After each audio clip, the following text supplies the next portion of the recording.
Hi Internet, I'm Lonely and Sad, and here are 5 reasons not to buy the Xbox One.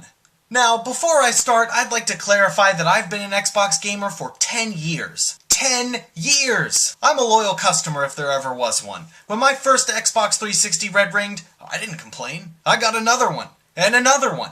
I've defended paying $60 a year for Xbox Live in debates with PlayStation gamers and PC master racers alike. Gold service, gamer score, Halo 3, I said! The 360 is cheaper than a PC or a PS3, and the controller is perfectly designed for my hands. It seemed like there was no argument they could make that would tarnish the power of the Xbox. But now that power is fading fast, and with it my allegiance to Microsoft. Here are 5 reasons why. 1. Price. I feel like I'm being fucked in the ass by Microsoft. You could even call it getting X-boned.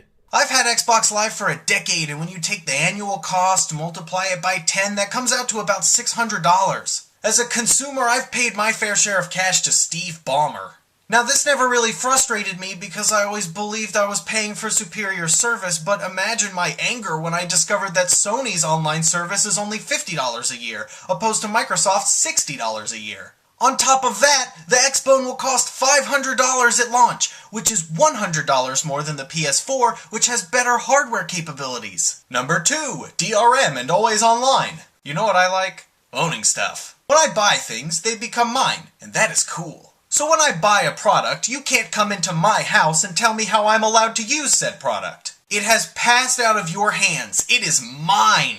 Microsoft has set up the Xbone so that it does an online check every 24 hours to make sure you are complying with its rules. No used games. No sharing games with your siblings. No borrowing games from your friends. They want your money so bad that they are willing to come into your house and say how you are allowed to use their product. Can you imagine if you bought a sofa and then the furniture company you bought it from dictated what rooms you could put it in, or who was allowed to sit on it? No, your friend must buy his own sofa if he wants to sit. Fuck that and fuck everything about that. Number 3, who cares about shitty Connect? So part of the reason the Xbone is more expensive than the PS4 is because it comes bundled with the Connect. The console won't even work if you don't have that stupid camera plugged in at all times. Now, I mostly ignored the 360 Connect for the same reason I mostly ignored the Nintendo Wii. I don't care about motion and moving and waving and cameras. I just want to snipe people in the face. I don't like to dance, I like to shoot robots. To make things worse, this piece of shit camera is always on, a feature just waiting to be abused by my asshole brother coming in the room and yelling, "Xbox off." 4. Are there other games besides Halo? The only game from Microsoft's E3 conference that remotely interested me was Halo 5. I love Master Chief. He's been a great friend to me for the past couple of years, but it's going to take more than Spartan 117 for me to drop $500 on a new console. What other games are there for the Xbone? Battlefield 4? Connect Animals 7? No thanks. 5. DRM and always online. Again. Yes, the Xbone's DRM is so bad that it makes the list twice. Now, you could say the DRM is no different than playing some PC games, and if you're like me, you're always connected to the internet anyway, so what's the big deal? This issue reaches far deeper than your internet connectivity.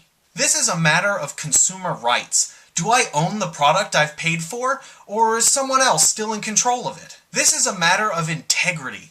I'm not a game pirate, and I don't need you to check every 24 hours to make sure I'm not one. This is a matter of functionality. I don't want to pause the game and then wait while it says connecting to server, server not found, press A to try again. This is a matter of honesty. The Xbone is what happens when a company loses sight of what made its product successful. When a company transitions from making consumers happy to milking them like cows. This is a matter of choice. There is power in being a consumer. The marketplace is a democracy where people vote with their hard-earned money. The Xbox One DRM features ensure that gamers have less choice. So here's an easy choice to make, one that I made while I was watching Sony's E3 press conference. Fuck Microsoft. Don't buy the Xbone. The choice is yours, Reclaimer. The Xbox One makes me sad. For a console with 300,000 online servers, it sure does a good job of making me feel alone. But that's okay, I'm sure I'll make tons of new friends when I'm playing my Sony PlayStation 4. Thank you for watching, I'm Lonely and Sad.